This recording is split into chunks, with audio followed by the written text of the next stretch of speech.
this. Yeah. This is awesome. I see where he's going with this. But I did immediately go, is this also a play off of, you know how, I don't even remember the area code, so I'm going to butcher it, in Miami with Pitbull. 305? He's Mr. 305. Yeah. Oh, yeah. And when I saw it, my first cultural reference was like, like Mr. 501. Yeah, and I thought about doing that, but I think too, like the issue, like you said, I didn't want to confuse people. Like, what does 501 stands for? But the brand, the company name is 501 Execs LLC, and I mean, and anybody who works with me, they will understand what 501 is. But yeah, I mean, I did it. It was intentional around that because like I want to help nonprofit execs, right? And nonprofit will potentially be a 501 organization, C4, C3, C5, 6, 7, 8. See, I didn't know there was all those types. So yeah, I didn't want to call it 501c3 exec. So there's a reason behind the brand name. So like, yeah, there's multiple nonprofit organization classifications for tax exemption status. So like there's, you got your fraternity sororities is a different class. Your political organizing organizations are another class. Your charity organizations is another class. So just people understand too what that is. But all right, so you can see this is about to be a very fun episode with many different twists and turns. Not only have I known Blake personally for a number of years and gotten to collaborate with him in a number of ways, I am going to use this time and space before you hear our intro song and then straight into the interview conversation with Blake. I am going to ask that you right now look at the show notes. Anytime we do an episode of the Cultural Capacity Podcast, we put new resources and links into those show notes. So when we have our monthly featured voices episodes like this, you can expect that if there are resources such as, I know for certain, Blake offers coaching and consulting services through one of his organizations for aspiring nonprofit founders, right? But his big thing, and which I get to work alongside him for, is Educate Me Foundation. So what I need you to do is go to the show notes, click on the link to go to Educate Me Foundation, and I ask you to strongly consider, even if it's only $3 a month, right? Replacing one day's cup of coffee or something small that many of us do have the privilege of spending money on. I ask that you go and you help us with advancing the mission of having more teachers of color in classrooms across the United States and support of our programs at Educate Me Foundation, the incredible nonprofit that Blake founded and I've gotten the privilege of sitting on the board for. So y'all know I'm going to give you the truth. I'm going to give you the transparency. We always ask that you subscribe or share because it helps us continue to give you the content we are providing here at the Cultural Capacity Podcast. But in this particular episode, I am going to ask now, and also following the episode, please click on the link in the resources and consider how much you can contribute towards some of our programs and options at Educate Me Foundation. Thank you for showing up for yourself today. Thank you for always tuning in and getting compassionately curious with me. I'm very excited for you to hear Blake's story. I learned new things about my colleague and friend, and I hope that you'll learn some new things, most of all, about yourself anytime that you tune in to our episodes. This is Justine Gonzalez, your guide, your host here on the Cultural Capacity Podcast. And we are about to tap into this month's Featured Voices episode with Mr. Blake Nathan. Enjoy.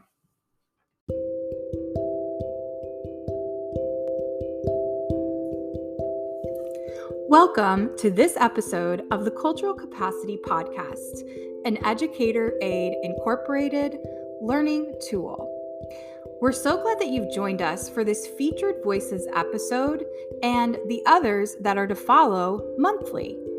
Dig in with your teams or by yourself as we sit down to the table and get to learn alongside some of the foremost thought leaders in the world in their respective professions, sectors, while also sharing deeply some of their personal lived experiences.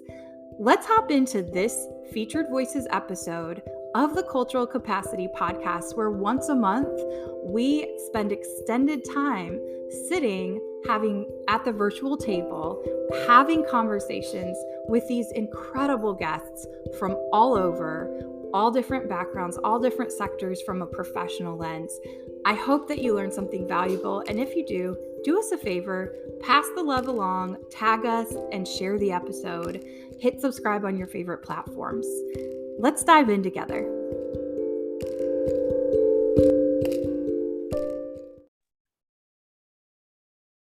Welcome y bienvenidos to this episode of the Cultural Capacity Podcast. I am your host, and I'm really excited to welcome our guest for this episode. My name is Justine Gonzalez, and I am happy to welcome not only a person who's become a great colleague over the past few years, but who has a mission with one of his organizations that's near and dear to my heart. And I get the pleasure of serving on the board for that organization. But one thing I like to do, Mr. Blake Nathan, before I have you introduce yourself and what that means to you, tell us a little bit of your story, is I like to give the guests their flowers from kind of like where I sit. So I like to also give context usually, because some of my guests, I've literally, we've become internet friends. Some people I've known for like 20 years. So I think I have known you or been in common spaces with you, maybe going on 4 or 5 years, give or take. And then I've gotten the pleasure of serving on the board of Educate Me Foundation, which is a nonprofit you founded for the past 2 years almost. Which has been awesome and a great experience too. But one thing I like to always point out is a character attribute. So before I give the floor to you, is one thing that I really admire about you, Blake, is just your consistency to show up. And let me expound a bit, only because so listeners and viewers have kind of a picture of who you are. And this is not a person that I see all the time or anything like that, but solely from just conversation and also your actions, I know that your consistency of showing up, not only for yourself and the mission of your organization, but for your daughters and your wife. To me, that's always a consistent thread that I see in your life. So I wanted to give you that today, because that's something I really admire about you. And I strive to be better about managing my own energy so I can show up better. So that's something I learned a lot about from watching you. So let me give over the floor to you and let you tell us just a little bit about yourself.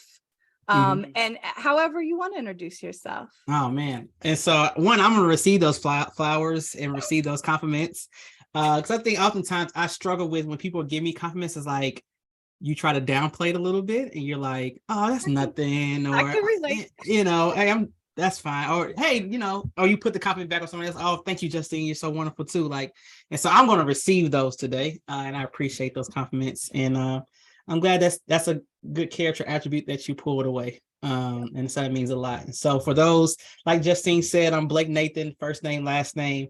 I'm starting to add that to my intro, because people sometimes call me Nathan Blake or Nathan. And so shout out to my mom for giving me 2 first names. And also shout out to my dad for last name Nathan. But Blake Nathan, I'm the CEO and founder of the Educate Me Foundation, as Justine mentioned.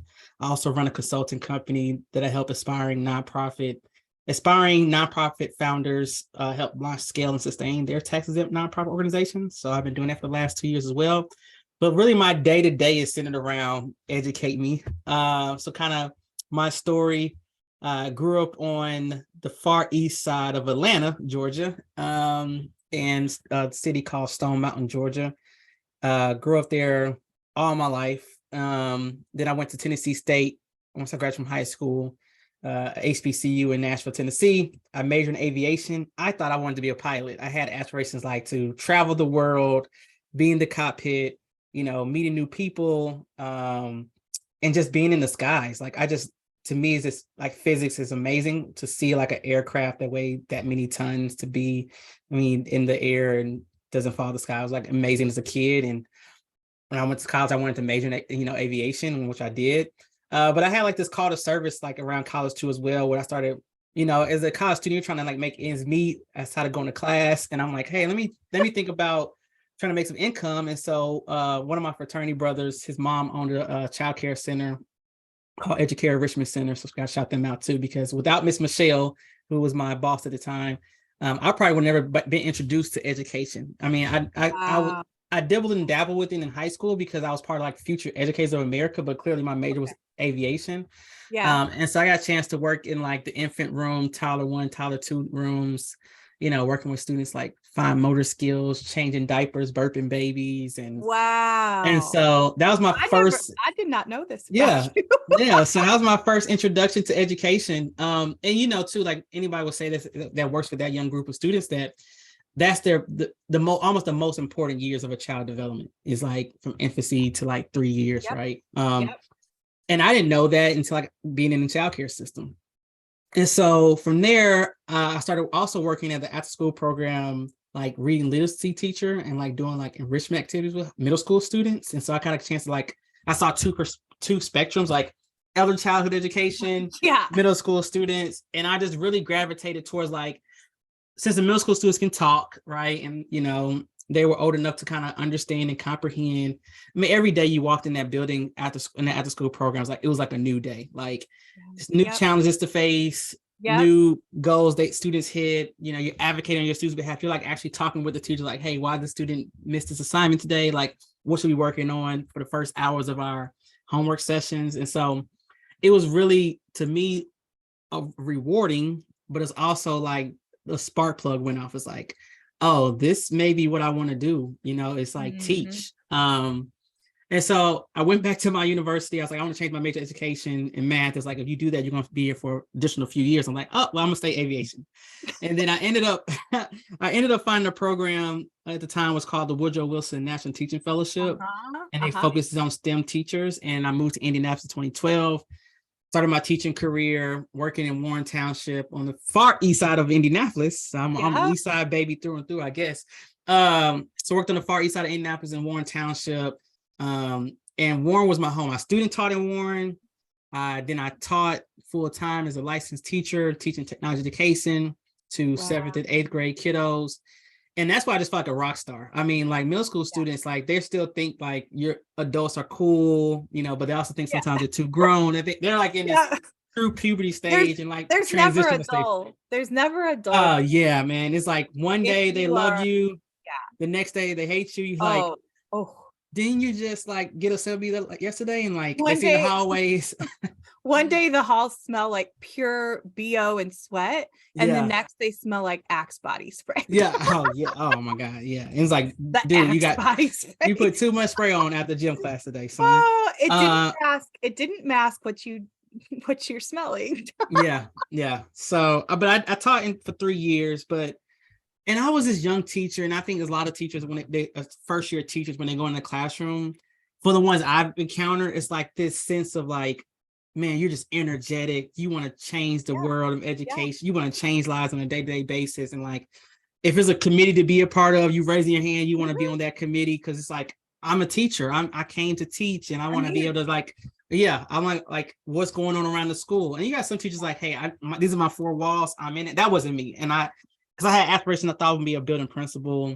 So I got a master's in technology education, but a master's in like education leadership. Cause I was like, ever since I was in high school, my first job working at Sonics, like I just wanted to learn how the system works, even from like a restaurant perspective. And then like when I got into teaching, I'm like, okay, I know what I'm doing in my classroom, but like what's going on outside my classroom, like across the building, across the district, across the city, community, et cetera. And so I knew for me, my aspiration was to be a building principal. I knew I had to understand like how parent engagement works and parent involvement, like how would you have like a PBIS system in place? Like, what does that look like? How do we do our professional development training? And how is our community partners play a role in like our school success? Like all these different moving parts that people don't really think about, because most of the time you just think about teaching, right? Right. And that wasn't me. And so, but as my first few years living this rock star life as a teacher, because I just felt like that when I was in front of my students, like we're a student every day, and everybody's like, "Oh, Mr. Nathan," and people just, you just had a student population gravitate towards me. And for some reason, I thought I was like, okay, I was a cool teacher, and like we were building, like we were doing project-based learning, and we are building projects in my classroom. He's young, he's yeah, fun. Yeah, like this is like my like escape from all my other classes, like technology class. Like we're doing Vex robotics, we're doing coding, we're like building boats, like live boats that we're gonna race in the swim, like an actual swimming pool. And I thought it was because of that, but then also like, okay, I can't give myself that much credit. But I think majority of the reason that these students gravitated towards me because I was the only Black male teacher in my school building for the first 2 years of my teaching career. And so really I was like kind of like almost like, yeah, I was a cool teacher, I believe, right? I gave myself some credit, but I was also this beacon of hope for a lot of students, like because they didn't see that time. Quick question. That time, you weren't necessarily at that time aware or even correlating the power of the fact that you were the only Black male teacher that many of those students might ever even see. In one of their school experiences. You're just thinking, well, it's because I'm energetic and I'm teaching in a great way that's hands-on. And then just saying that even go a little bit deeper, and I know we're probably gonna talk about this later, but like, I grew up in Atlanta, Georgia, which is predominantly, minority city, or it's considered an urban city. I grew up in, I don't think I ever encountered an individual that did not classify as African American until like my high school years. Like, with majority student population is all Black. I had Black teachers. I went to HBCU, Black professors, Black university. And it really wasn't until like when I went to Indianapolis, then I got a chance to see like when I'm working, I'm like, oh, well, like I'm serving Black students, but I'm just, again, I'm so deep into like grad school, so deep into teaching. I didn't sit back like, oh, hold on, my colleagues are not Black men. Like we're in the lens you grew up in. Yeah. Exactly. It was normal to be in all Black neighborhood, all Black school. And do we want to also give watchers and listeners a little bit of context in case they're watching this and unaware of why that still happens in the United States? How can that be that in the United States there are still entire neighborhoods, whether it's Chicago, Atlanta, New York, in massively segregated, where still very common today, a white person can go all the way through and you never really encounter a Black person, or a Black person can go all the way through in their neighborhood, their schooling experiences, and never really encounter a white person. Why is that, right? And I'll give a little, because Blake knows I nerd out even about like cultural patterns in our country. But one of the interesting things I'm finding, even in groups that I work with in schools, is that people don't have an understanding of the concept of redlining, the concept of how our tax system and our zip codes, which all determine schools and where they would be from the public, system perspective, that all of that played a role, and it was done very intentionally to segregate. Here in the United States, as well as South Africa, those are the two most dominant examples that we have on Earth and in history, where because you had both large white and large Black populations in the same country, people often, they dismiss and say, well, it's all about class, it's not about race. Well, for example, if I talk about the country of Nigeria, and you're looking at a predominantly African population, you could argue, yes, there's classism, there's classes, but what you don't have is that additional layer of white-led systems and white supremacy thought. So then it's arguable you had not only South Africa, but still present today in the United States, this conflating of not only if you're Black, there was this systemically racist systems created from the inception of the country, but then on top of that, it's conflated with the class system. So let me stop, because I nerd out about you're good. Like the balcony, the galaxy view of like, this is what's happening. And sometimes I really think that even whether you're Black or white or in between and brown or whatever, I don't know that we all have a very clear understanding of the intentional design as to how Blake could go all the way through and never really have interactions with white people. Yeah. I mean, yeah. And I think it wasn't until I was at TSU in Nashville where I really had relationships with a white person. Like when my colleague, like I worked for a company, Red Bull, for example, like my boss, that was a cool job to have as a college student. Awesome. Yeah. And yeah, I mean, you really get a chance to understand their culture. So like, you're working with them as well. And you get a chance to experience like, and you realize like, oh man, like we're not that much different. We may do different traditions and, have different life experiences, of course, but it's like, oh, like you like some things, the same things I like, or you guys have the same traditions we have. And now granted, it's still some different things, different perspectives, but it's like, oh, you're pretty cool. Like I have a relationship with you and I care about you as a person. And like, we have good intentions behind this relationship, because I want you to succeed. It's not just for the role that we're playing as for the company. It was like, we're all college students. We're all on the same path to get our education. We want to provide a better life for our families back home. So it's like, oh, when we get past all the layers of, the systems. The systems and misunderstandings, because granted, I did grow up in the South. I grew up in Atlanta, Georgia. Stone Mountain, Georgia. We know about, the KKK and Martin Luther King, all those different things. So it's not, and my family's from Memphis, Tennessee. We talked about like redlining, like my mother, not my grandmother, my mother was alive when MLK was shot. My mother lived in the same city when MLK got shot. And my mother understood like when they desegregated Memphis, Tennessee and Shelby County schools, what it was like to like have your students get bused over to a city to a new school. So it's like, it's not like multiple generations where it doesn't touch me, and I have an understanding of it. And so that was my perspective, is like, oh, well, and again, like you say, for us, we grew up in an all Black neighborhood.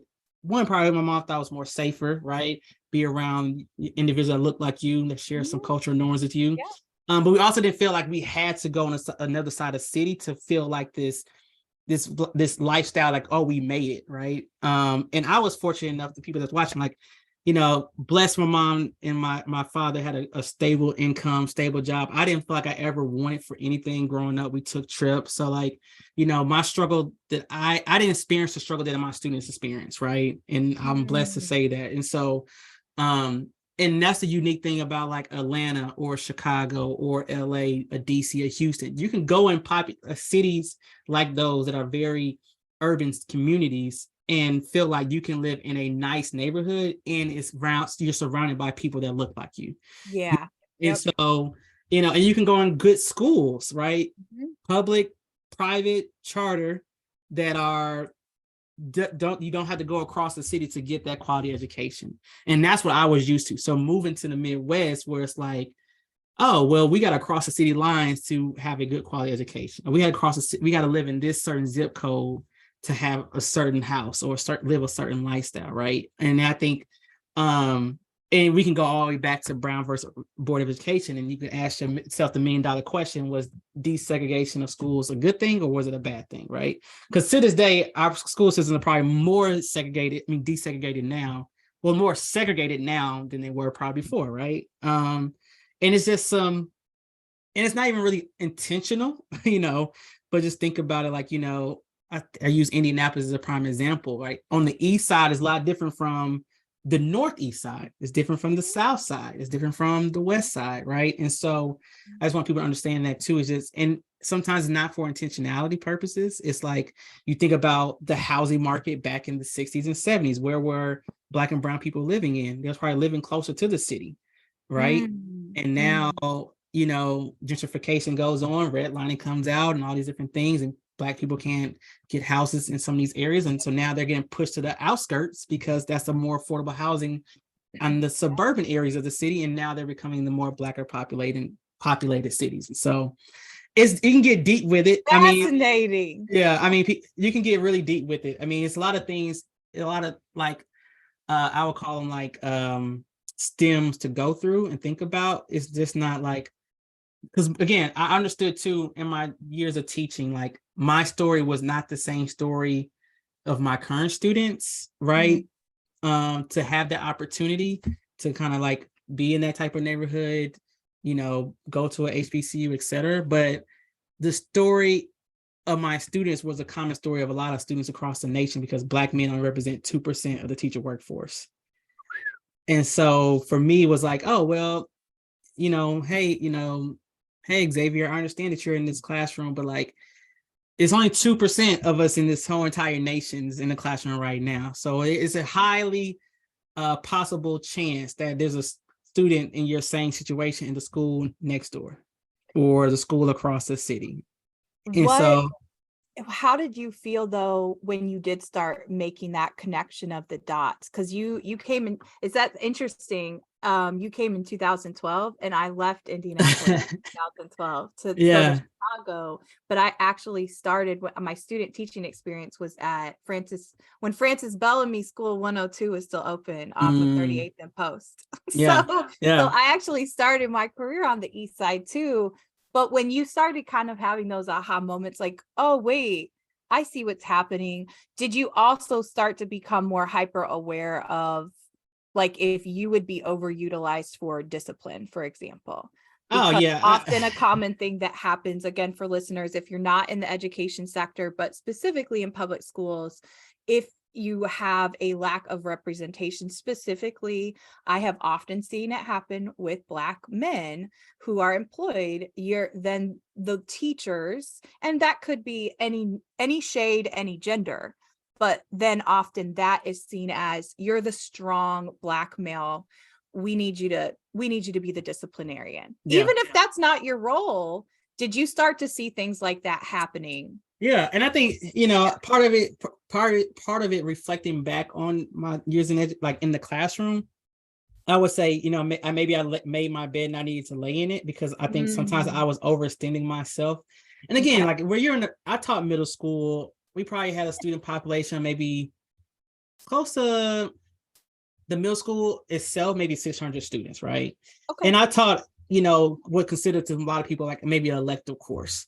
And so I had a lot of students that were, sixth graders that will potentially take my class as seventh graders, right? And again, like, you're on hallway duty, bus duty, cafeteria duty, whatever the case may be. So you're getting to see all the students. And so you got a lot of students like looking at you like, oh, who's that? Like, what do you teach? Like, and I'm like, I teach tech ed. Like, oh, cool. Like, and then of course, when you're greeting students in the morning and like, again, the gravitation towards you, because like, oh, you're suited, you're a teacher, you're young, probably more, relatable. And so you naturally, and your colleagues are paying attention too. They can see this is happening. Right. They're like, oh, man, like they're Mr. Nathan. He's, I didn't see, Johnny act like that in my class. Like, why is he dapping up Mr. Nathan and acting like he has met him, he known him since, the beginning of the time. And I'm like, I ain't no control over that, Right. And so I understand that part of it. Right. And then again, I had a thirst and desire to really learn how my school building was outside of my classroom. Like I took the initiative, like going to other classes and just sitting there during my prep period, like going to language arts class, or because granted, my class management skills were good, but you have some students that, like, hey, what's going on? Like, why are you behaving this way? And so I took the initiative, like sometimes is going to somebody else's classroom to see how he may act in Justine's class. Yeah. And then I may talk to Justine, like, okay, Justine, like, I see Xavier's, he's getting his bell work done. He's coming in class. He's not being disturbance to the instruction. What are you doing? And they say, hey, like, they know their routine when they come to my class, that the first thing they do is look at the board, they get their entry ticket, they sit down, make sure they got materials, and then they have 5 minutes, even though I'm by the door, make sure I'm greeting everybody coming in, like that's the expectation. So I'm like, okay, Justine, that's what you're doing. Next day, I'm gonna set the tone. Hey guys, this is the routine that we're gonna do moving forward. Right. And then you see kind of because that structure worked for that student. Exactly. And so now you see the dynamics change, right? And so so again, part of it was like, I wanted to see how every student's acting in different classrooms. And again, you're visiting classrooms. And sometimes when you go in a classroom where the class is just mayhem, and then when you walk in as this kind of like suited and booted Black male teacher, and you walk in that classroom and you start seeing the students just tighten up. They're like, oh, like, but one, they don't know you because they're not on your roster, and two, you're like, okay, I'm gonna be more respectful now because somebody else is in the classroom. Right. And a teacher notices that too. And so they're like, oh, well, not only we see him in the hallway, students are gravitating towards, he's actually just coming in the classroom, checking in some of his other students. And then my students that are being disturbed are now acting a little bit better. And, I see him floating around, serving on school improvement committee and all these things. And so I stretch myself probably too thin too early, which I advise any teacher, just kind of take what you can manage.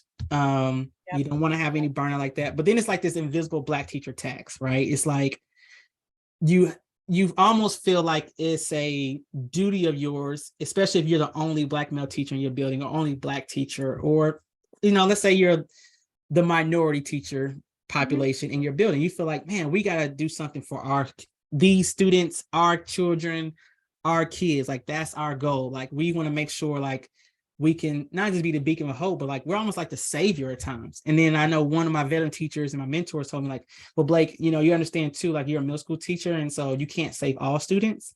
And so you're just praying that if you didn't get to save them in 7th grade, right, you don't get to save them in 8th grade, that 9th grade teacher can save them. And I mean about that is like potentially, hopefully the light bulb will go off in their head by the time they get to one teacher. And then again, you can't save all students, right? And so we understand it too. But as a young teacher, you're like, I want to help everybody. I want to save everybody. But then, like you said, I had stories where students did get sent to my classroom that's not on my classroom roster, that I didn't know their name. And I'm like, where'd you come from? And it was like, oh, so-and-so. Why are you out?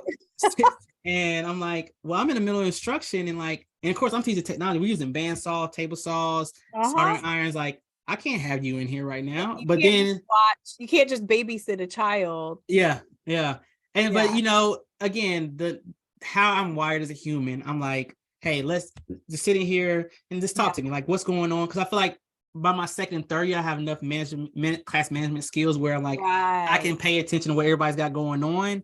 And so if I do need to redirect a student or have a one-on-one conversation with a student, I had enough rapport with my students where it's like, oh, Miss Nathan's handling something, like I need to be on my P's and Q's because he's not watching me, right? Because it's a safety issue if we're not paying attention to ourselves. And so, but yes, that Black teacher tax, right? And then it's like you're getting responsibilities and you're getting poached to like, hey, you want to be on this committee? And like, oh, I do want to be on this committee. But I think for me too, it wasn't as bad because I had a desire to be on these committees because I want to, again, learn how the system is working. If you don't know what's going on in the data talk meetings, volunteer to be in the data talk meetings. If you don't look at the school discipline reports and why is our suspension rate, our referral rate is so high, maybe you need to be in the PBI's committee, because we need to see like, do we have a common cultural lens on what we deem and think that is like a level 1 behavior, level 2 behavior, etc. Because then we can look in like, okay, well, why does the teacher have more referrals than this other teacher? And then look at the referrals and like, can we look at written in the referral, what did that student do? It's like, oh, well, in my classroom, that's not warrant a referral. That's just warrant like a redirection or a phone call home or, detention, or I'm removing your recess or your lunch. But, and again, you're just battling that. And I think as a Black teacher, that's the constant battle, especially when you're in a building where you're the minority, right? Yeah. What, let me ask, and it might be, well, I don't think it'll be loaded for you or I, but, oh, sorry, email alert. So I have this might be a provocative question. But I think the more that people I'm a white passing Latina and you're a Black man. So I think the more that people can also just hear us talk about things across cultural lines, across racial lines, across skin tone lines, all the stuff, right? I think it's helpful. One of the other things historically, and again, because I know we have many listeners who are in multiple sectors, but I also always share that my heart and soul is education. And so I also love teaching people about how our system works and how it's designed. So, and you correct me because you might have different information on some of the figures I throw out here. And I'm going to ask you a specific question in a moment, but over time, when you look at specifically in the United States with public schools, we still sit at around 80% of teachers, around 80% of the teachers across the country are white females. Yeah. And I'm naming facts. And this is also important, again, from a system standpoint. That happened early on because first of all, public school system, when they were created, were not created for all. They were segregated. And so you had Black schools with Black teachers, and that was that. But then you had this whole other realm emerging. And who did they say, well, who can we pay very little? And who isn't a person at home with kids? Single white women. And so there was actually a very specific like lineage you can see within our public system as to why it's still a profession that's saturated with white women.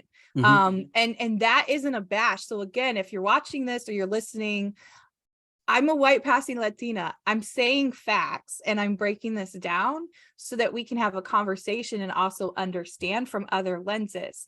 Blake, you said something that caught me down this trail because you said you see students and you go, I want to really protect them because also on top of it, they look like me and they're in this setting. What I'm trying to show for viewers, listeners, etc., is that that's never a bash on something you can't change. That's as trivial as your skin color. But because our systems have placed that importance and we know the facts of the lens of even our public schools today, it makes complete sense to me why you as a Black man would see other Black children and feel that sense of protection, because what school are they going into every day and who's predominantly, what is the one lens?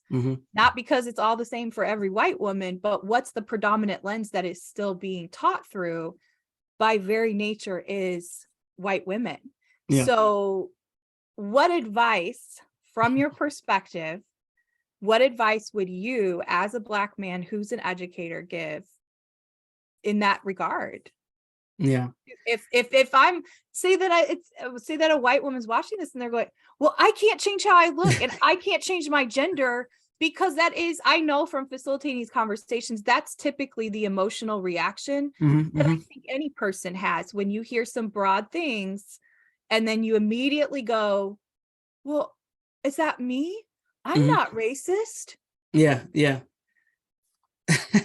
It's so many things to think about, right? And the first thing when you made that statement, the first thing I thought about, like, if it was a white woman was watching this right now and they were like, man, like, I can't change that, and like, I'm here fighting for my Black and brown students as well, like, you know, even though I'm a white woman. And I gotta shout out my mentor teacher, Becky Taylor, is a white woman.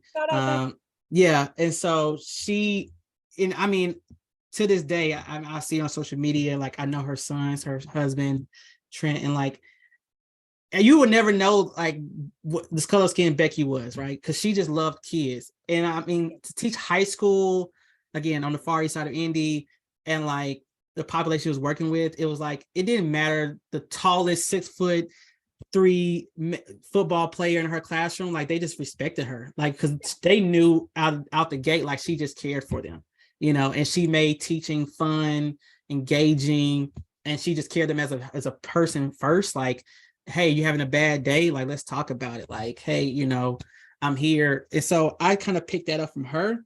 And so I always say this too, like, you know, it for a white woman that's in education right now, because again, it is over 80%. You're right. Those numbers are correct.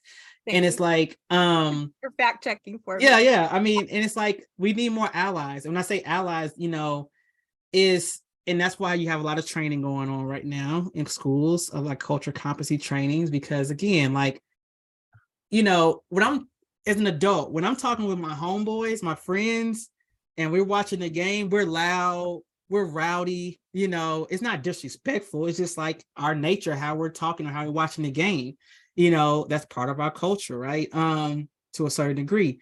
Maybe when I'm talking to an adult, I'm not, you know, if I was a younger student, I'm not always looking in their face. If I'm making eye contact with you, like, maybe I've been taught not to make eye contact. Not mean I'm being disobedient. Right. Maybe if I'm sagging my pants, maybe that's my fashion statement. It's not, I'm not trying to be against dress code, you know. And so I think at times, you know, and if you look at the discipline reports, right, and the referrals, and it's like what a teacher may feel. Again, I understand, and I'm use Becky as a good example, and she'll probably understand this. Becky's probably 5'6", maybe weigh $130, nice mellow tone, soft voice, white woman, probably, I think, brown hair, right? And so, and if a 5'10" young man that's 200 pounds is raising his voice at her, she may think that's disrespectful, right? And that's out of term, and that's against her classroom rules, to be raising your voice and all those things. But Becky can make two decisions in that situation. One, I'm gonna write the student up because I'm sticking to my classroom norms. I need to make sure, like, school policies, like student disrespectful, we write them up, like that's it's black and white. Or Becky can use that situation to redirect opportunity to understand, like, why the student is talking to her that way, to see if it's some deeper layers to the situation. And I just think sometimes too, like, that's a big problem in education right now. We're not taking the time just to see, like, why students are behaving the way they are. Oh, thank you. And adults. And adults. Yeah, in adults. Right? Why are all your teachers resigning and calling off principal so-and-so? Yeah. Have we sat down and paused and said, what's going on? Yeah. How can I support you? Yeah. And I think that's a big issue. And so, and I've seen it happen so many times. I mean, I served on the special education committees on a district level, and we're like, why is our Black boys being written up this much? Why are they getting suspended so much? In Indiana, we're the number 2 state in the nation for suspension of Black boys. Like, it's a reason for that. Yeah. And if we're gonna say, okay, look at the data, 80% of our teacher population is white women. Suspension rate, the majority of our suspension rate is Black boys. There's a disconnect there, and it may be historically instilled fear, whether it's conscious or subconscious. And it can come from all different directions. It might not even be like, I'm speaking very broadly because I know there's exceptions to everything that we're talking about. But to your point, it's how do I first understand these little humans as well as my colleagues that are adult humans? How do I understand who they are? And not just some arbitrary labels that have been created. And I know we all operate off of that, but let me understand who they actually are. And that is also, one of my colleagues always says it, is it all about the data? So is that kid just a number, financial number, test score number towards your evaluation, or is it about Daniel? And so that, I think that could alleviate a lot. But to your point, if I'm a white woman who's a teacher in a predominantly Black and brown population, and I also have taken no initiative, nor do I have any interest to even pick up a book and read about something outside of my own world and my own context and what I always feel comfortable with, I'm only going to be beholden to how small my lens is. Yeah. I mean, and I think too, I mean, as deep as we want to get into, like, teaching to the standard and teaching academics, and, like, I got to read up on this lesson plan and this curriculum and make sure my lesson plan is standard aligned. Like, sometimes it's like I need to take an hour just to see, like, what are the new TikTok trends, or what's going, like, what are the songs my students are listening to? Because I mean, you have a student in the classroom, they're making some slang word, and you're like, is this disrespectful? Or it's like, or it could not be. It's maybe this their terminology, like, is there ebonics? Something SpongeBob said. Yeah, like, but it's like, I mean, you definitely want to listen sometimes to music your students listen to kind of, not saying just want to relate to them, like, okay, what is their world about, right? And what are they seeing on social media and all those different things. But I mean, it's big. But I also say this too, like, I love sports, and I always, for our listeners, like, I'm a football fanatic. I love basketball, baseball, etc. But I use a lot of sports analogies. So, like, I'm gonna give you a prime example. Let's say I'm using Indianapolis Colts, for example, and this is probably a good one. I'm an Atlanta Falcons fan, right? I was just gonna say Colts. Okay. Yeah. But think about this, right? If I went let's say I went to a bar and it was all Colts fans, and I have my Atlanta Falcons jersey on, how probably uncomfortable that situation probably would be. They were like, why is you here? Like, what's going on? And but we're here to all watch the game. Like, that's why we're here. We're here to watch the game. You're there for a common reason. Yeah. But if I had a Colts jersey on, it's going to be like, oh my God, like, hey, what's up? You're a Colts fan. And I think, and I'm using that analogy because like, that's the kind of same kind of viewpoint sometimes teachers should have. It's like, yeah, like at the end of the day, like we're on the same team. We're here for the same mission. That. We're rooting for the same goal. Regardless of you rooting for your team to win or lose, like we're here to cheer on our team. And I think, unfortunately, like the majority right now are white women, right? But we're here on the same team. Like we're trying to get students to the finish line. We're trying to get them to graduate, go off to college, provide for their families, create generational wealth, and just learn a skill set, potentially go into trades, like whatever the case may be. And yeah, we may be wearing different jerseys, but we're all on the same team. Yep. Now, granted, I may be in a school where the jersey is more populated than my jersey that I'm wearing, but again, we're here for the same reason. And I think at the end of the day, we kind of have that mindset. Yeah, we'll be in a better position. Now, granted, and that's again going to the analogy, you have these diehard fans that's like, I don't care if we root for the same sport or we watching the same game. There it is. It's Colt Nation or nothing else. It's Falcons Nation, Steelers Nation, Raiders Nation. It's just I'm loyal to my team and I want my team to win.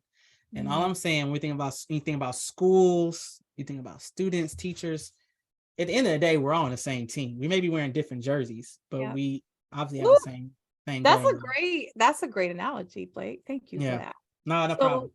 So yeah. And thank you for entertaining. I go down rabbit trails with questions. What entertaining my little rabbit trails. So let's move into the next kind of question. We talked a little bit about your journey thus far, and obviously that turned into some other conversations too. What are your most frequently asked questions I'm going to ask it from the lens you're currently in as you're a founder of multiple organizations, but specifically the founder of a nonprofit. Yeah. What is your most frequently asked, one of your most frequently asked questions? Partly too, because if you're a listener and you're considering starting a nonprofit, and we'll have him share where you can find him at the end of this interview, but he is very adept at also navigating how to successfully sustain a nonprofit. Yeah. And I see that is where this organization and also then your mission can never go anywhere. I see a lot of nonprofits, they close up shop after 2 years because there's no financially sustainable models. And I know that you're very good at that. Yeah. What do you most frequently get asked right now in pertains to, I want to start a nonprofit? Yeah. And so I think, I'm glad you asked that question. So like the frequently asked question I get for educating these purposes, right, is, and I think the conversation has switched over the years. In my early years, it's like, how do we recruit more Black and brown teachers? Like, and I think that's probably still the most common one. I think the conversation is shifting a little bit to the other R's, like how do we retain more Black teachers? And I think, again, we can roll the red carpet out for teachers. We can get them in our school buildings and sell them this great dream about like, oh, this is how your classroom is going to be. This is like the support you're going to have. You're going to have a mentor. You're going to get paid. We have a growth model where, you want to go into like leadership and eventually in a few years, this is what we offer. And then you sell them all that. And then against the building, it's like, this is nothing what you promised me. And so I think now the conversation and a lot of questions I'm getting now is like, hey, Blake, like, how do we help retain more teachers? Like, what can we do, to support our current teachers? Like, what are some of the issues that current teachers are facing? And I think once you kind of answer that second question, like the retention piece, the recruitment piece will come a lot easier because now people are getting the chance to see what they're walking into and like the longevity of being in the profession. And I think too is just, that's for us, like the biggest thing that we get asked. And it's like, I'm always like, okay, I'm focused on the retention and the recruitment from both sides. And I think too, for us is just thinking through like different strategies of what that looks like. And I think the easiest answer sometimes, like, we need to invest more money. But I also see a lot of times, we want to invest a lot more money into these supports, but then it's like, you ask yourself, like, what does that look like? And so, for us, we're offering now multiple supports to recruit and retain teachers. And I think for us, it's kind of being like, that blueprint potentially for a district to adopt or city to adopt or state to adopt, because that's what's going to take. It's going to take some investment in the monetary investment, energy investment. Yeah, because that's the other reality. I'm always curious how often, I guess, how do you navigate, because because Educate Me Foundation is such a very specific, necessary, vital like goal. And I also want to give you a shout out. You were just featured in NBC. Oh yeah. Yes, you were just a shout out. But you were featured for this very topic of this whole idea, specifically with Black teacher, not just recruitment, like you said, but now the retention of it. Because to your point, and this is not just education. I've seen this across now all the sectors, especially the onslaught of reactive behaviors, regardless of intentions, but after specifically Ahmaud Arbery, George Floyd's murder, Breonna Taylor's murder, you saw the onslaught of reactions from a more corporate standpoint. But then you have the exhaustion, right? So one of the questions, this is my own shameless plug for me and Augustin Amua's book, because it's on leadership retention specifically. But one of the things we always ask organizations, exactly what I know is very aligned to our mission at Educate Me Foundation, is, well, what's underneath that? So I'm curious what happens when you get outreach from an org, and they're like, we just want more Black people, Nathan, Blake. Like if they're like, if we just want more Black people, Blake, what do you say in response to that? And again, I know some of our listeners and viewers might find these things provocative. You can turn it off if you find it too provocative. But I'm asking because, again, a lot of people are seeing it. It's very like tokenizing. What do you do when you get outreach like that? That's just a curious question that I have, because personally, as a consulting firm founder who is Latina, it's very, very common, and has been since I started, that I will get outreach. Hey, Gonzalez, can you teach us how to talk better with Hispanics? Those are literal things I've been asked. And I think too, like prime example, we as an organization, and I get emails weekly about, hey, Blake, I'm a school in this city, I need help recruiting Black and brown teachers. Or, hey, like, what does that look like for Educate Me to support us? And honestly, it took us years to get to this point of like, because when you first, again, you talked about nonprofit, like being in existence, like in the early years, you're like, oh, I need to get clients. I need to bring in revenue. And so you're not really selective about the clients you work with and schools you work with. I think now we're kind of in a position like to really know our identity and understand like where we are really where we putting our flag in the ground in this diversity, equity, inclusion space, especially in education. And I think now for us, is like if somebody comes to us in that asking that question, the first thing I ask is like, currently, what does your strategic plan say about diversity, equity, inclusion? Like, what systems you currently have in place for me to even entertain the conversation? Because, our business model right now is not like we're going to headhunt to find you Black teachers and like sell them the dream about coming to your school. It's more so consulting now, and like, okay, you want to recruit, because the biggest thing is we want to show them how to fish themselves. After you lead them, you can lead them to the water, right? But you want to show them how to fish for themselves, because when Educate Me is not there and on a day-to-day basis, we're not in that city, I don't need our name to be associated with like, oh, this teacher didn't work really well in my school building, or, because they're not a part of our program, right? We're just almost marketing for your school or being an affiliate for your school, and at times it's like we're endorsing your school, and that's not the situation.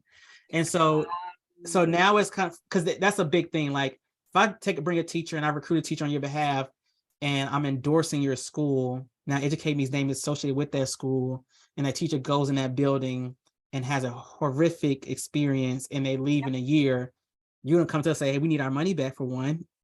Can you go find me another teacher for two? And three, you were like, I'm not going to probably renew with you in the next year.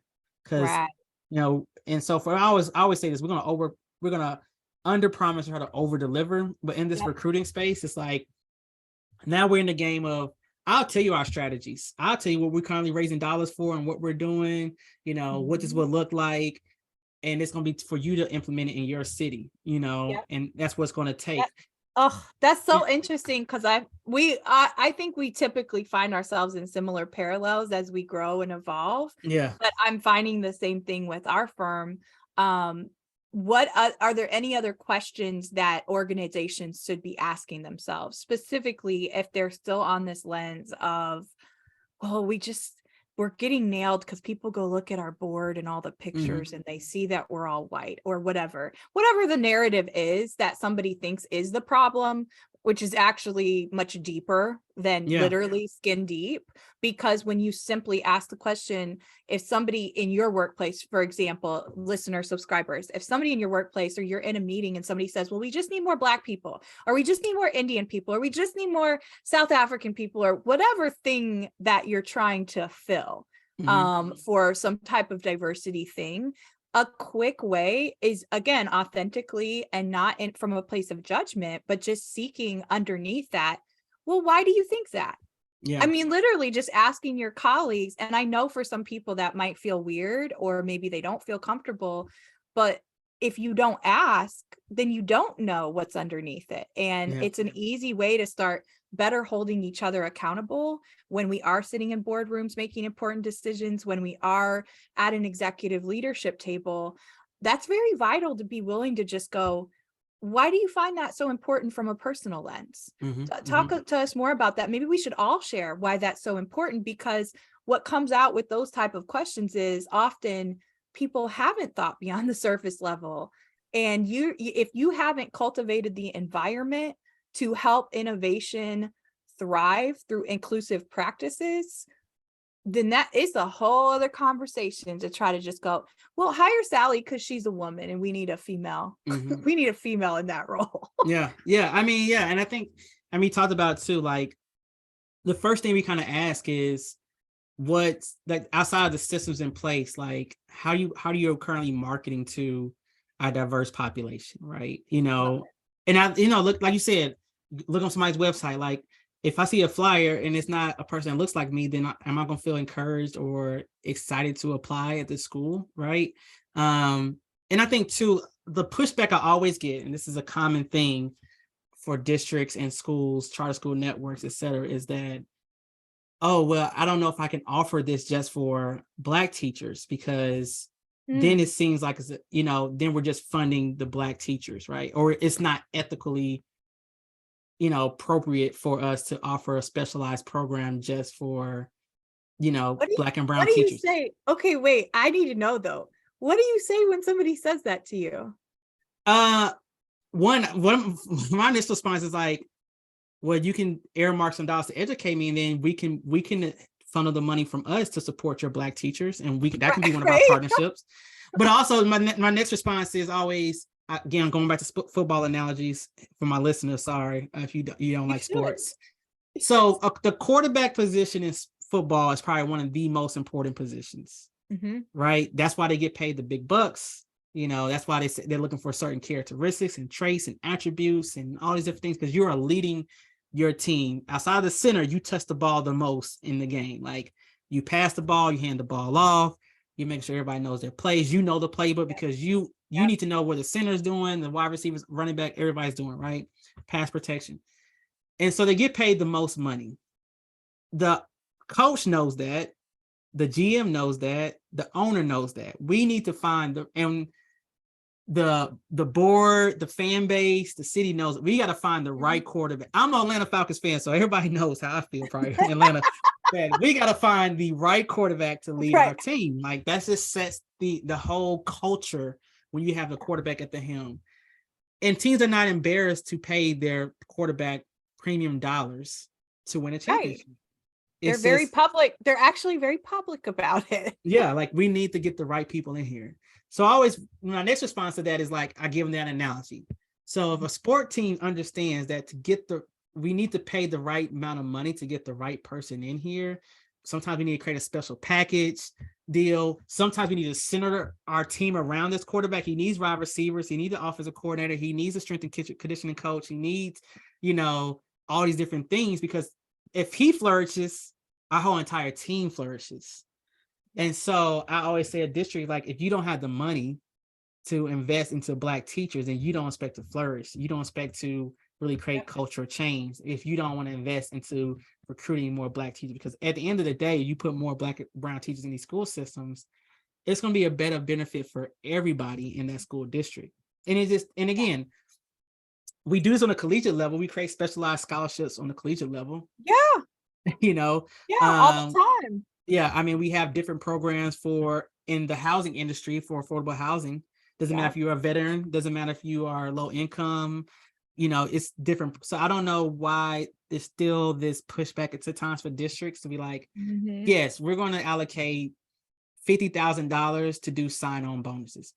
District will say we're going to offer that across the board to make it more equitable, right? And so it doesn't matter. We can't say that this is our Black teacher fund, right?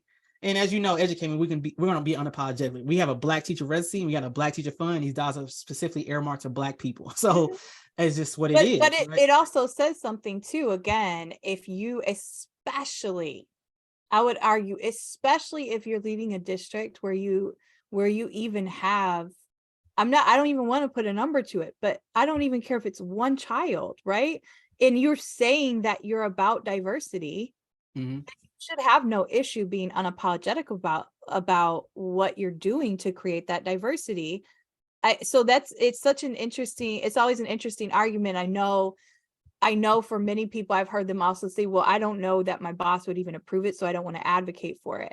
So then there's also that whole type of, we also have to, as leaders though, start taking ownership of our own role in that, because that's on me then. If I don't have the quote unquote, gumption, I guess, to courageously approach my leader and say, we put out this statement after George Floyd was murdered, and we still haven't really done anything, and we're really not still attracting Black people to our district, Black teachers. And what can we do about this? Because that's the reality. If you had an influx for schools, if you have an influx of special education students or deaf students, and you need special programmatics for it, it's not discriminatory to list something that is only for people who have the specialty of teaching those students. And you put all kinds of money towards that. So why are we not considering the same through the cultural lens? Because it's a conversation that we're not ready to have. It's going to be a huge pushback probably from the community, the board. And that's why for us, it's not for us, and educate me, when we're recruiting teachers and we're creating these programs and initiatives, it doesn't end in the classroom. Like for us is that we need to get more people in school leadership. We need to get people more on school boards, ed policy, and nonprofit spaces, because these are the decision makers that are making these decisions behind closed doors. And so at the end of the day, we're trying to create educational advocates. Like that's our biggest thing. Like we want to create people that are creating educational equity, but really like are coming to advocate on behalf of, equitable education practices. And then that's when you have decision makers at the table where it's not, you're not saying you don't care what the community says, but you feel like the pushback that you get is not warranted, because at the end of the day, what the decision you're trying to make is betterment for students, right? At the moment, when we don't have seats in the board, we're not in a lot of school leadership positions, and it's not Black and brown people in these roles, then it's like, oh, okay, well, if the board doesn't approve this decision because they feel like, oh, I don't want to ruffle the feathers of my community members, I need them to support us and all these different things. And it's just that's when it turns into a political game, right? And you have to understand that too, is at the end of the day, people, you invest the money where you think you need to invest the money in. Plain and simple. If you are short buses because you can't get students to school, you're going to buy more buses. If you feel like, oh man, we're low on paper towels, toilet paper in our school building, we're going to go out and get more toilet paper and paper towels. I mean, you're going to invest the dollars where you think you need to invest the dollars based on the need that is out there. And we need more Black teachers, so we need to invest more dollars. Okay, so we are closing out here, but I have just two more quick questions. Go ahead. Three. And one is really short. That's really just a fun one based on something you shared earlier. What are this is a more kind of just a snapshot into, again, bringing us full circle into the lens of Blake Nathan today. Mm. What's a key principle? Let's just go with one key principle that you continuously still see that is still showing up in your life. And maybe you can tie it to somebody who taught it to you or modeled it for you, but where you can go back to little Blake. So about 10-year-old Blake, what do you think is a principle that you kind of picked up or you adopted from family or a mentor that you still see as a guiding principle in your life? Just one? Just one. Oh man. Okay. No, I got one. I got one because I think this one you can break it down to multiple things. Okay. I think for me, one of my key principles, and I think my mom would even say this because that'll be the one person that would know me is 10 years old, right? Outside of my teachers. I think one of my key principles is like leading with love. And the reason I say that, and I think that's why God has blessed me so much over these years. He's gave me a second chance at life for sure. And that's, another conversation for another day, but. Oh man. We'll have to let me tell you. We'll have to have you back for part 2. Well, yeah, in a nutshell, in college, I was shot. I think I don't know if people have probably seen the story, and I mean it's not a thing that's not public. Yeah. The bullet went through my back, through my chest, punctured my lungs, and so luckily the bullet went through me, because if it didn't, then I probably wouldn't be here today. So I just have a different perspective on life in general, and I think too, like, I have a purpose for my life. Some people that came to the hospital, and it was a big thing. I was in college at the time, and so my campus did like a prayer for me and all that stuff. Wow. So I don't think, Blake, I'm just telling you the truth, I don't think I knew that. Yeah, I don't think, yeah. I don't, but to be fair, I also think for many of us, depending on our stories, it's not necessarily something you lead with or broadcast. Oh, yeah. Unless you get questions, because it, like you said, there's nuance to that. And it makes sense then when you talk with people further, why maybe they move the way they do. Oh, yeah. And I think too, I mean, of course, everybody that's close to me knows that story, but it happened so many years ago, and it's just a faded memory at times. And I'm like, some days I got like, oh, this really did happen to me. And I mean, I have some PTSD situations. 4th of July is not a good holiday for me when I hear fireworks, but but I say that because, that's why I lead with love, because at the end of the day, like, tomorrow's never promised. Some situations, it's like, is it worth arguing and being upset about? That's how I try to lead my organization, leading with love. I think I'm very generous in situations, I don't hold the money. Like, people's like, oh, well, I'm always trying to find, if it's a person I can work with and collaborate with, I'm like, hey, can I bless you? Can we collaborate? I'm not going to do a free for service. It's going to be a fee for service. Like, how much your service costs, right? Yeah. And so I think for me, it's like, and that goes back to my childhood for sure, because I think, my grandmother, God rest her soul, like, I just told her like what I wanted to do when I grew up. Like, I said, hey, grandma, you're going to live with me, and, I'm going to take care of you and all these, like all these different things. And like, my mom knew I was a caring man growing up too as well. I always try to put family first. And I just have those same core values now as a man, as a father, as a businessman. Like, if you lead with love, like, coming to this again, like, sometimes it's tough love, right? Sometimes you do things out of love, even though may not be sometimes a decision that somebody wants to hear, or the choice. So it's like, but you're leading from a good place, right? And I think that's the intention behind my decisions that I make in life. Is like, I try to live my life in a good way. I try to operate from a good place. I'm big on manifestation too as well. Do you meditate? Do you meditate, Blake? I don't. And I don't, not to take that back. It's not like I sit down and I'm intentional about meditating. I think sometimes I just sit in my thoughts. I try to process my thoughts. I do a lot of thinking. I do a lot of talking to myself. But yeah, I think for me, it's like, when you lead with love, like, again, people that know you and people that don't know you, would know that you have good intentions. Like, and you made a decision based upon like, okay, regardless if it's good, bad, or ugly, like I'm coming from a good place. And so That's right. I think that would be one of my key principles. So it's a big key principle. I've seen it in action from you, sir. So and thank you for sharing a vulnerable part of your story. You've shared a lot of vulnerable parts of your story, so thank you. Yeah, no problem. So this final portion as we close out, actually, before I have you plug your stuff, and I'm going to like the website. This was my other fun question. You said your first job was at Sonic.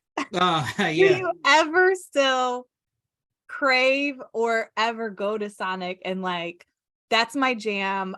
I go back there and I get this. I have to ask just because you said what you did for your high school job. Nah, I would say Sonic's no. And not because it's not good. I mean, I think this, like, we made the burgers pretty good, like at Sonic. I think fast food restaurant, I think they made it like our breakfast, all different things were it was pretty fresh food for a fast food restaurant. But I did have 2 other jobs outside of that in high school too, was Applebee's. And I eat Applebee's here and there. Okay. But my favorite favorite hospitality industry job was Cheesecake Factory. I was a server at Cheesecake. Oh, you worked at Cheese. I was just talking about them the other day because I rarely go to a Cheesecake Factory. But they are one of the only one, because I was doing an interview or like a thing online yesterday, and I was using a clear coffee mug. And I'm like, the only restaurant I've ever been to that used clear coffee mugs, and I don't even know if they still do, was Cheesecake Factory. And I always felt like it was so elegant. But when I showed up on the call yesterday and I was using a clear mug, they were like, that's so alarming to actually see how people drink their coffee through the cup. And I'm like, I never really thought about that, but that's true. Like, you don't normally see how somebody takes their coffee. Yeah. And I would say this, that's awesome. I would say this, and that's why I enjoy like Applebee's, Sonic's, and Cheesecake Factory. Cheesecake Factory, I loved it because they do make their food fresh. They have different stations. It's kind of like this. Again, don't slaughter me in the comments, guys, but it's this affordable upscale family restaurant. I would agree with that. You can, it's like, you're going to get the white tablecloths. They're going to change the place out for you. You're going to give you the bread, uniform wise. I wore all white. That was like our intention. Like, we had to wear all white. I think now it's kind of black, but it's affordable, right? Where you can take the whole family. Now, granted, you get the cheesecake, you get some strawberry lemonade. That'll take you a little. That'll take you up there. But and it's so many menu items. But I liked working in that industry because I got a chance to truly like understand like how to serve people. And because I mean, to know the menu on cheesecake, and I still like go to cheesecake now and I'm like, I know these menu items, like the Louisiana pasta, the different pies. And my favorite pie was the cheesecake was the crazy cheesecake, carrot cake cheesecake. They don't no longer have. They don't know having. You know what? You kind of worked at my worst nightmare of restaurants, though, because even as a consumer, all 3 of those menus overwhelm me. Oh yeah, so that's the hack. I mean, the menu like a server, like from front to back is like over at that time like 37 cheesecakes. There's over 100 menu items, and so when I go to the table, and again going back to like I'm glad I learned the skill sets. Like, what do you like, Justine? What do you have a taste for today? And actually, let's do a model. Like, what do you have a taste for today? Red velvet cake. You have a taste for? So we had this awesome red velvet cheesecake with 2 layers, right? It'll be nice with a cup of coffee at the very end of the day. So here, see, but I mean, you do that. No. Yeah, that's how you get through. But the menu, like you said, like I go in there asking the customer like what they have a taste for. Some people's like, I got a taste for some pasta or I got a taste for some chicken. And so you're kind of like steering them through the path of what they should get. You're connecting. It's what makes you a great educator too. I mean, you're valuing and actually having a conversation. Yeah. And I mean, you're very observant, like if somebody's on a date, how their mood is, like they got kids, it may take a little bit of while to order. Yeah.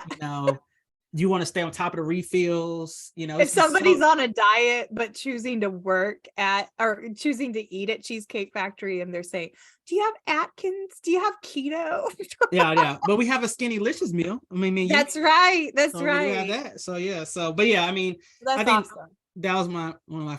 So Cheesecake Factory outside of Sonics was probably my favorite one. I still go back to. Did you realize? Did you find yourself doing what you also did within your school time experiences of like? Because when I even hear you talk about Cheesecake Factory, it continues to prove like you definitely have a systems lens through and through.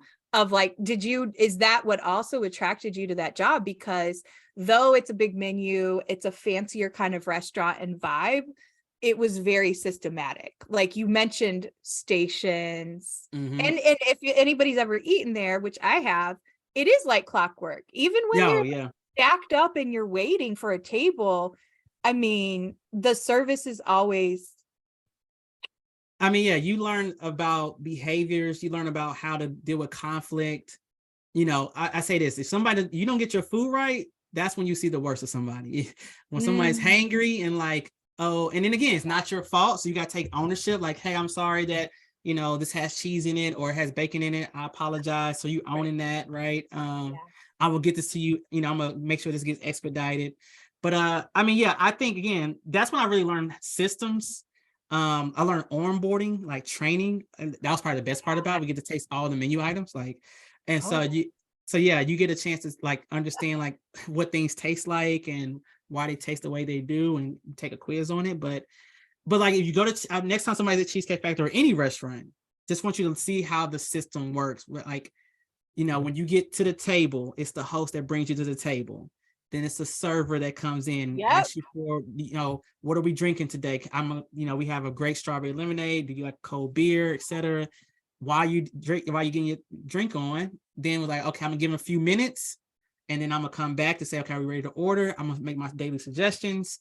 And then from there, the food comes out. Refills, make sure I'm tapping everybody off with the refills. Can I get any condiments? Because we got a steak knife, ketchup, all that different stuff. While you're eating, some people don't like to have a conversation with the server, right? Like, so when you're eating, hey, they're eating, I'm checking in on you, just thinking everything's good. Do you need anything? No, I'm good. Halfway through the meal, we need to go boxes. At go boxes, offer the cheesecake, etc. Once you get up, that busboy comes in, turns that table. The next guest comes in, and we're back doing the show all over again. Like it's like clockwork. So okay, well, thank you for sharing some of that as far as your hospitality industry experiences. I was more of I worked at landscaping and golf courses. I love outside. I had one hospitality-based job, actually my very first job at 15, and I quit in a week. Which is funny because my grandparents owned a restaurant growing up. Like, oh wow. But I never really wanted to work in the food industry specifically. Like, I love to cook. I'm a great cook, but I loved being outside. So I don't know. Okay. So final kind of minutes that we have together. I want anything that you want to plug. I call this unapologetically sharing your purpose. I know you have a lot of things that you dabble in, so I can also display anything else here. But what I'm showing you right now, viewers, and if you're listening again, you can come to the Educator Aid YouTube page and watch these, where we also, whether you're listening via podcast platforms or you're viewing, in the show description, we will always have direct links for that particular guest. So that is where you can go back and tap in if you happen to just be listening and not watching right now. But right now I am showing the official Educate Me Foundation. Oh, there's Mr. McGee. This I'm just showing background. So what else do you have popping? What do you want to promote? Let's go to our what we do. Go to the Black Teacher Fund. I think that's probably the best one to show right now. So we just this was also, were you able to share this when you were in NBC? I did. They didn't promote that, but that's okay. It went across the world on that. So I'm not it was an honor for them to even reach out to us to want to, do an interview. So I'm humbly appreciative of that. But yeah, so our new initiative is a Black Teacher Fund. It's kind of crazy because like 2 years ago in 2020, when it had a pandemic, I was trying to figure out what Educate Me's response be to like the George Floyd situation, the injustice situation with Breonna Taylor, our students going through the pandemic, being at home, learning loss is happening. So I was like, man, like, what could we do? So we just, we were trying to share resources for teachers and all these different things. And then I made a video about 2 years ago, like, I want to create a Black Teacher Fund. And I was talking about what we're going to do for the Black Teacher Fund. And fast forward 2022, we kind of got a good streamlined approach of what the Black Teacher Fund would look like. And so if anybody would go, you can go to the blackteacherfund.com, that URL, or you can go to our website and click under what we do. And it will say Black Teacher Fund, but really it's an initiative for us to provide like financial resources to aspiring and current Black educators. And I know it says Teacher Fund, but it's open to educators, support staff, counselors, administrators, and also instructional assistants as well. So we have 5 different categories that we're supposed to support for. So test prep, test fee assistance. So those aspiring teachers that want to either pass their practice exam or do a retake for their practice exam, they can get a test voucher from us directly to ETS, which is a testing provider for the practice. We're also doing class. Oh, I'm triggered by those letters. I'm just kidding. Oh yeah. No, I'm being serious though, for people to understand, if you're not in the field of education, in our sector, you can very well be accumulating all types of debt yes, I'm speaking personally, going through. And especially when for me, I was a first generation college grad in my family, and I'm paying my way through, but you then can get to the end of it. You're not paid during your student teaching experience, but you are working full-time like a teacher and finishing out any obligations and actually paying your university.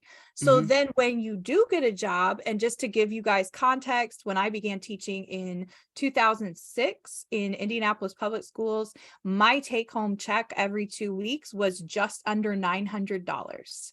And so when you're coming out and you're then paying it, and I share this very candidly now because I was super embarrassed of it for many years, I had to retake the math portion of that multiple times.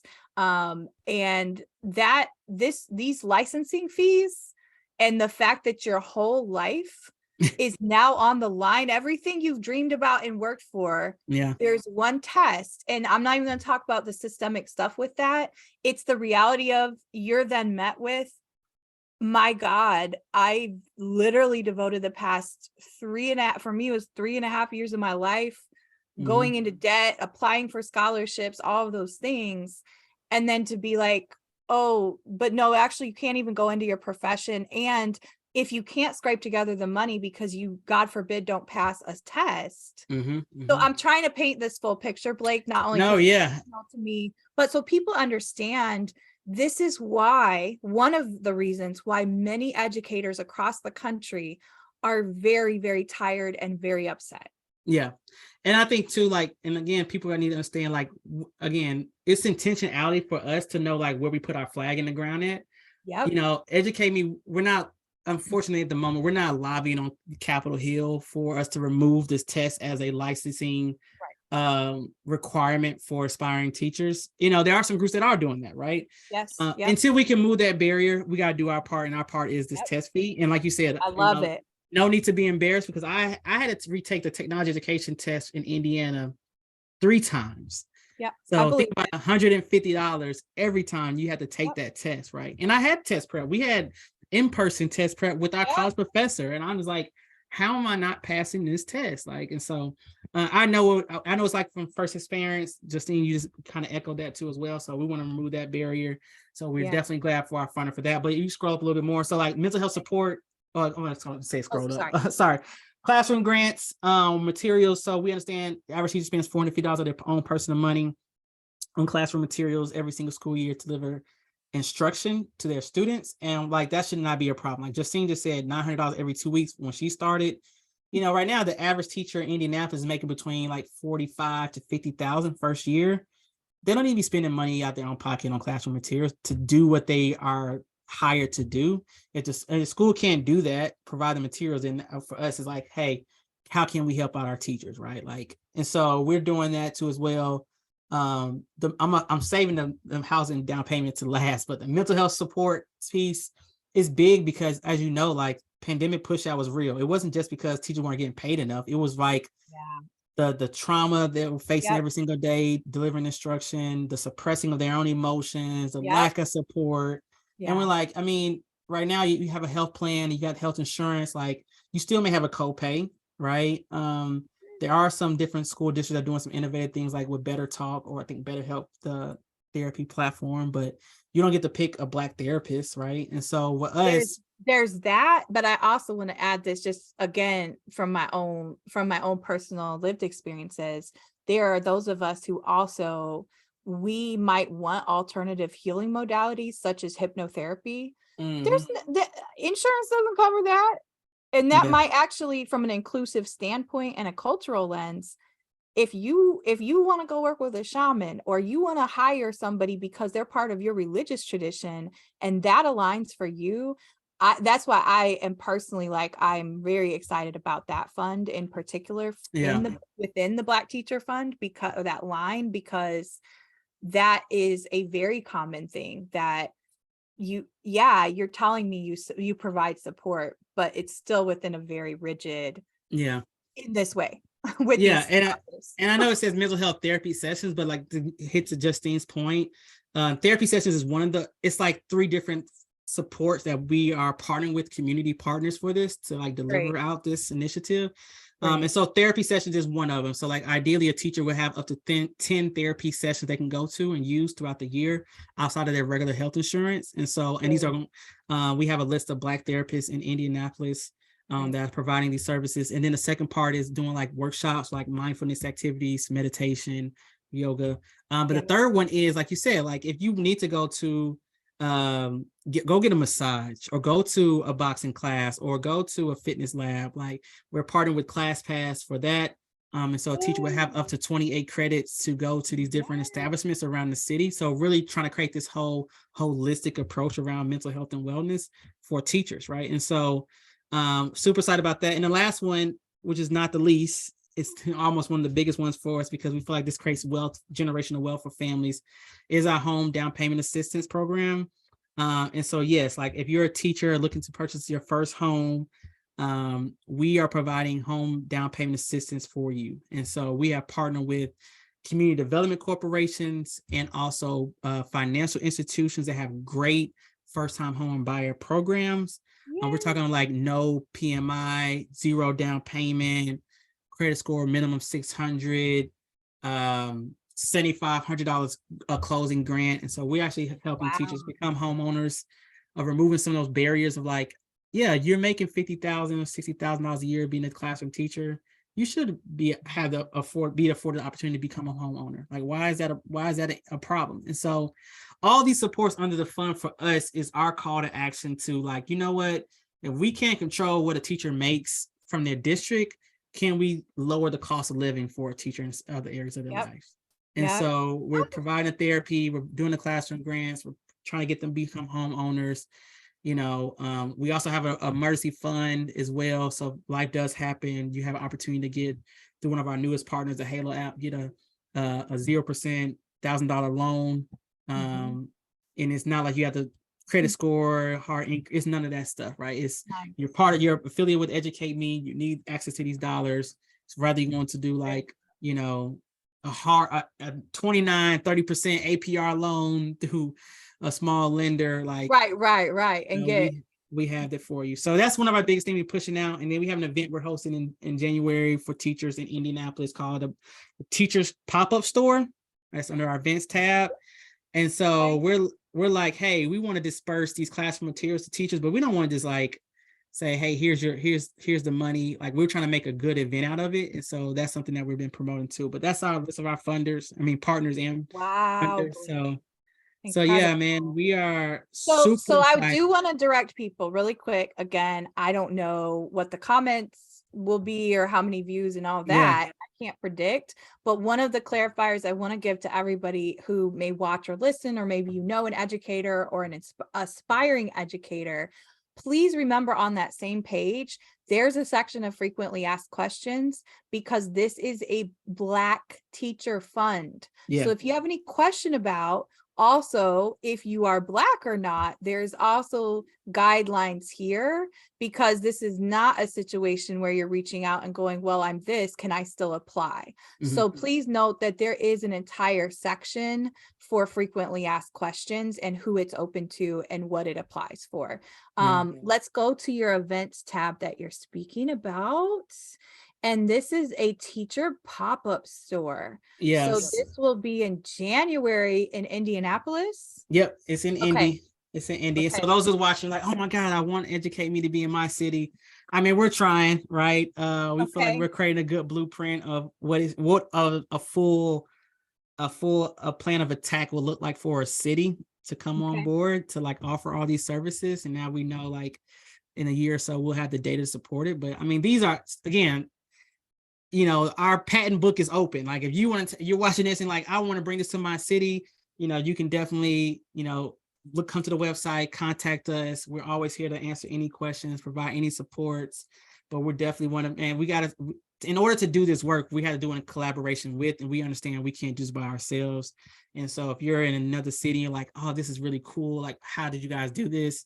I mean, I'd love to talk with you. I mean, and be an ally to kind of help you launch this in your city, right? And so, hey, there you go, my Chicago people watching this. Yeah. So I mean, we're super excited about that. So yeah, teacher pop-up store is gonna be like I wanted to model how a clothing store does a pop-up event. So we're gonna have DJ, we're gonna have videographers, photographers, food. And you come to the store, we're gonna have all the items out for you. And also some special requests for items that you can select, like if you need a document camera or, you know, smartboard. Maybe not smartboard.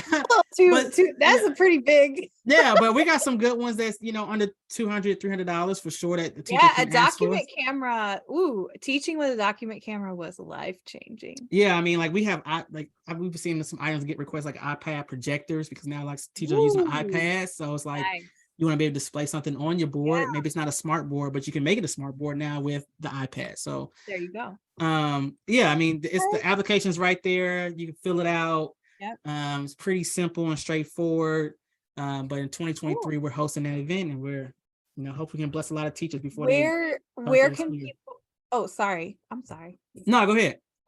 Where can people connect with you, like on social media, or do you want to connect in that way? Yeah, I'm always gonna plug my social. So yeah, I actually changed my name on like Instagram, and I think I'm on Instagram. I'm on LinkedIn and Facebook as my real name, Blake Nathan, first name, last name. But on like Instagram, I go by the nonprofit guy.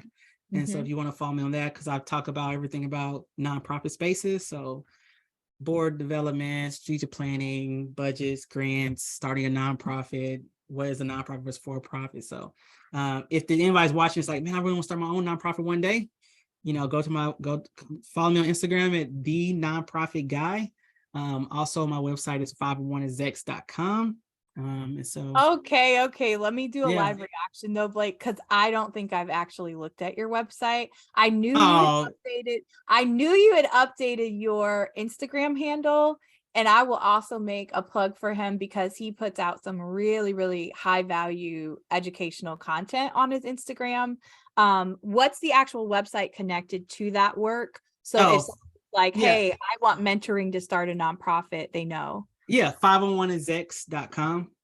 Oh, so everybody knows about the nonprofit world. 501 is like part of the tax code to have your tax exemption status. So like there's multiple 501s. So I like this, Blake. Yeah. I'm doing a live reaction, but I wanted to ask you though, was there any part of you, because I got to tell you, when I saw that you had shifted, I was like, okay, I like this. Yeah. This is awesome. I see where he's going with this. But I did immediately go, is this also a play off of, you know how I don't even remember the area code, so I'm gonna butcher it, in Miami with Pitbull. 305. He's Mr. 305. Yeah. Oh yeah. And when I saw it, my first cultural reference was like, oh yeah, like Mr. 501. Yeah, and I thought about doing that, but I think too, like the issue, like you said, I didn't want to confuse people. Like, what does 501 stands for? But the brand, the company name is 501 Execs LLC, and I mean, and anybody that works with me, they will understand what 501 is. But yeah, I mean, I did it. It was intentional around that because like I want to help nonprofit execs, right? And nonprofit will potentially be a 501 organization, C4, C3, C5, 6, 7, 8. See, I didn't know there was all those types. So yeah, I didn't want to call it 501c3 exec. So there's a reason behind the brand name. So like, yeah, there's multiple nonprofit organization classifications for tax exemption status. So like there's you got your fraternity sororities is a different class, your political organizing organizations are another class, your charity organizations is another class. So just people understand too what that is. But nice. But yeah, I'm about to bookmark. Yeah. So I do free consultations for 30 minutes. So if anybody wants to do a like right now the price may go up from free. Right now it's free. Yeah, I give a lot of free. I think I get a lot of good information because biggest question people ask is like, how do I start? Like, and it's a whole process, right? And tax exemption status is one thing, but we got to get the business operation stuff done first before we apply for tax exemption status. And so I walk them step by step on what that looks like. I've actually had a couple of successful clients now that apply for the tax exemption status. So now they're waiting, crossing their fingers on to get that letter of determination. And I just try to break it down to the simplest form as possible for people to really understand and digest it. And so, because one of my biggest questions I get on the nonprofit side is like, one, how do I start? And can I have a for-profit company and a nonprofit company? And I always say, yeah, you can have both, right? And I always suggest anybody have a for-profit and a nonprofit. So, but that's a training conversation. See, you're just inside my 2023 goals. Yeah, so. Yeah. It's leverage. I might have to book my consultation.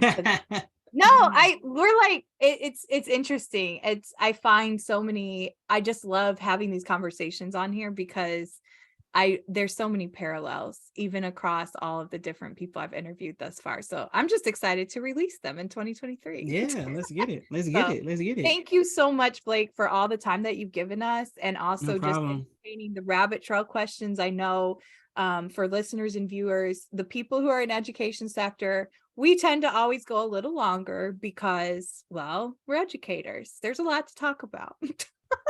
So thanks, Blake. And any final words that you have for listeners or subscribers? Otherwise, man, at the end of the day, I think the biggest thing I think that I'll leave anybody with, like, and I think I haven't brought this up in the entire conversation, so there's gonna be a new jewel. Is this at the end of the day, one, nobody's gonna believe in you as much as you believe in yourself. At the end of the day, you can manifest the dreams that you want to achieve. And then secondly, every day when you wake up, knowing that you can try to be 1% better than yesterday. And so, I think sometimes we have these big goals like, oh, I want to accomplish this, accomplish that. And I think for me, it's just really intentionality about like, today I'm trying to be 1% better.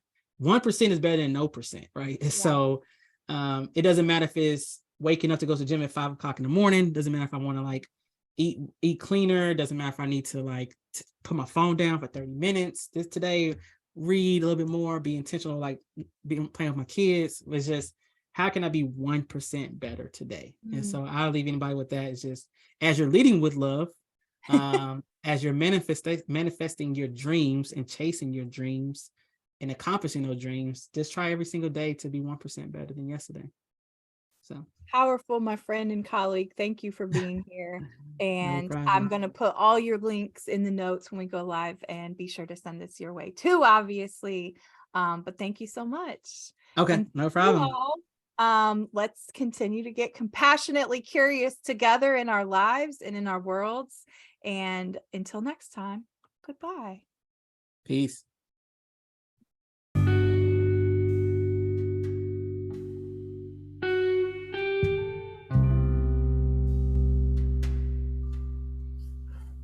Thank you so much for tuning into this very special conversation, this episode of Featured Voices. Again, Blake is not only someone I personally respect and admire in the education space and beyond, I have actually gotten to work with him the past few years. So again, be sure to check out Educate Me Foundation. Always get into our show notes, whether we have our typical short episode, which is about 15 minutes or less, and we go deep with one curious question, or our monthly featured voices episodes like this one. Be sure you always check out the show notes because we do always put in numerous free resources as well as offerings, and whether it's books or websites, etc., from our featured guest, those can also be found in the show notes. So be sure, number one, check out Educate Me Foundation. Even if it's only $5 a month, here's what I ask. Commit to giving to Educate Me Foundation, even if it's $5 a month. We can all sacrifice the cost of 1 cup of coffee. Yes, that's about how much it costs. Y'all already know, you know. So that is my plea to you with this episode. And thank you so much for tuning in. Until next time, let's continue to get compassionately curious together. Take care.